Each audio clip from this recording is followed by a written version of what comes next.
পানি আনতে গেছে ট্রেনের ধাক্কায় গুরুতর জখম বৃদ্ধ প্ল্যাটফর্মে পড়ে থেকে কার্যত বিনা চিকিৎসায় মারা গেলেন। মালদার হরিশ্চন্দ্রপুরের রেল পুলিশের অমানবিক আচরণে নিন্দার ঝড় সর্বত্র। জানা গিয়েছে শনিবার হরিশ্চন্দ্রপুর রেল স্টেশনে ট্রেন থেকে নামতে গিয়ে ট্রেনের চাকায় হাত পা কাটা পড়ে ওই বৃদ্ধর। অভিযোগ, রেল পুলিশ ওই বৃদ্ধকে চিকিৎসার ব্যবস্থা না করে 1 ঘন্টারও বেশি প্ল্যাটফর্মে ফেলে রাখে।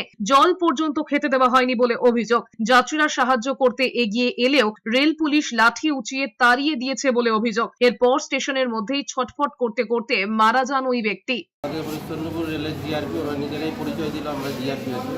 আমরা যখন পেশেন্টটা নিয়ে এসেছিলাম ডেথ কন্ডিশনে পেশেন্টটা মারা গেছে। এখন একটু আগে নিয়েছে বাঁচানো যেত না বলা খুব মুশকিল, তবে চেষ্টা করা যেত একটা। লোকাল থানাকে পাঠিয়েছে, থানা এখন রিফিউজ করছে। থানা বলছে জিআরপি নেবে, জিআরপি বলছে থানা নেবে। এখন জানি না বডি কোথায় যাবে।